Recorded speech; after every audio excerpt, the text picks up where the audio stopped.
This is Optimal Living Daily, episode 680, Lessons from Love and Marriage by Courtney Carver of BeMoreWithLess.com, and I'm Justin Malik.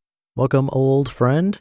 Old, or OLD, stands for Optimal Living Daily, and this is where I simply narrate blogs and sometimes books for you for free.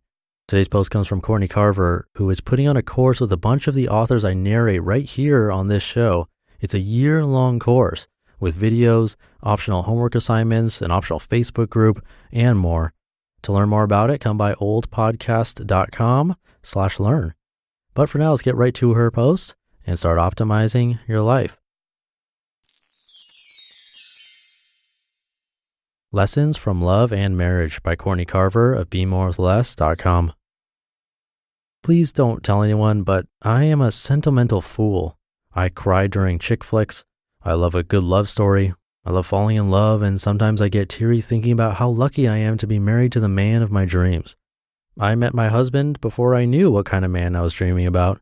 I was 29, raising my little girl by myself. I had a bunch of debt, some emotional trauma from a bad first marriage and awful divorce. I had what no one wants, baggage. I was friends with his sister. She loved me. She loved him. And she thought we might love each other. Maybe it wasn't love right away, but it was really fun.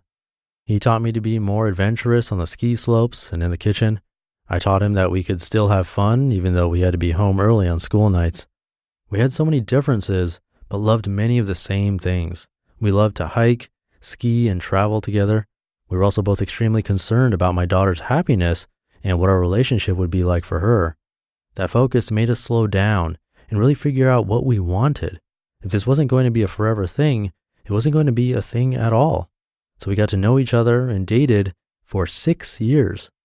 We had our ups and downs and ons and offs, but we knew a few simple things.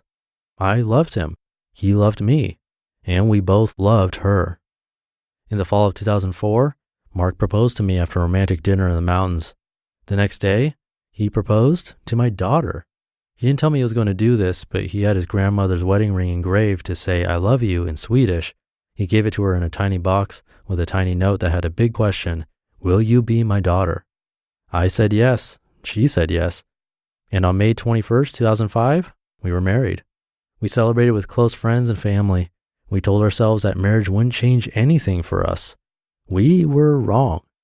We bought a house and started our lives as man and wife and child. We were happy. I was in love with him, in love with love, and ready to see where this journey would take us. 1 year later, the dragon appeared in our fairy tale. I didn't feel well. I was tired and dizzy, and the side of my face was tingly. After a month of extensive tests, I got the phone call. "You have MS." All I could think of was, how am I going to tell my family that I have multiple sclerosis? I had to tell him first. I had to tell him that I didn't know what was going to happen. I had to tell him that I didn't know if I would be able to hike with him, ski with him, or even walk with him someday. About a week after my diagnosis, I did the unthinkable. I asked him to leave me. I didn't ask him to do that so he would feel sorry for me. I didn't ask him to leave me because I wanted to do this alone. I asked him to do it because I wanted him to have a full life, and I wasn't sure if I could offer that to him anymore. I thought he deserved more than taking care of a wife with MS. I learned so much from him and our marriage. 1. Love is not enough. Take it from an expert. It is easy to be in love, but it is not enough to sustain a long-term relationship. You need all the other stuff too. You need patience, gentleness, romance, passion, compromise, real friendship, and selflessness. 2. Being right is not important. Seriously, in most cases, who cares who was right? By the time you are really mad at each other, you likely can't remember the reason you got angry in the first place. It's okay to just kiss and make up. Not everything needs to be resolved. 3. Actions speak louder than words, but say the words anyway. When my husband says, "You look beautiful," or sends me a text that says, "Can't wait to see you tonight," it makes me feel special and more loving. Say "I love you" every day, even when you're not feeling it. 4. Marriage at its best is simple. Wow, can't believe I said that. I thought marriage was supposed to be really complicated and near impossible to hold on to. I was wrong. Marriage is complicated and near impossible to hold on to when you stop thinking about each other, when you stop thinking about marriage. Keep it simple. And if you notice things are crazy complicated, pare down. Like you would clean out a closet, clean out the things that are getting in the way of being married. 5. Less stuff means more genuine connection. By getting rid of our stuff, paying off our debt, and spending less, we can finally zero in on what each other needs the most. Even though we have known each other for 11 years, we are getting to know each other better because we have the time and space to pay attention. I am forever grateful that he did not take me up on my offer to leave. He has seen me at my worst and inspired me to be my best. By staying focused on the most important things in our lives, we fight MS together, and we are working towards an amazing future and enjoying ourselves along the way.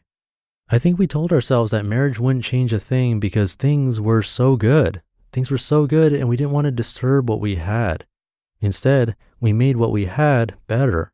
Each day I think, I can't believe I love him more than I did before. Every day I think about how lucky I am to be living my very own love story. As one of the main characters of a simple love story, I know that my intentions and my actions support my marriage. My husband is amazing, but he can't do it alone. We may encounter bumps in the road and a few surprises, but together we will celebrate and protect our marriage and our family. You just listened to the post titled Lessons from Love and Marriage by Courtney Carver at BeMoreWithLess.com. A really inspiring post, and she's been doing well. I'm really happy for her. And don't forget that she has a course, a year-long course actually, that'll start at the beginning of 2018 and feature a bunch of the authors you hear right on this show, like the Minimalists, Mark and Angel, who I narrated yesterday, Colin Wright, who I narrated on Wednesday, Kate Flanders, and more. All of them are contributors to this course, and right now she has early bird pricing for it. You can check out the topics, see the other contributors, and learn more at oldpodcast.com/learn. Definitely check it out. Again, that's oldpodcast.com/learn. That should do it for today. Happy Saturday. Have a great weekend. And I'll see you tomorrow, where your optimal life awaits. Hey, this is Dan from the Optimal Finance Daily podcast, which is a lot like this show, except more focused on personal finance. Justin handpicks the best posts he can find from blogs and authors like Ramit Sethi, Mr. Money Mustache, and more, and I read them to you 5 days a week. So if you enjoy this podcast, come on over and subscribe to Optimal Finance Daily too. And together, we'll optimize your financial life. You've been listening to Optimal Living Daily. Be sure to hit the subscribe button to stay up to date on each new episode and head to oldpodcast.com. That's OLDpodcast.com for a free gift as well as more actionable tips and resources to help you maximize your potential.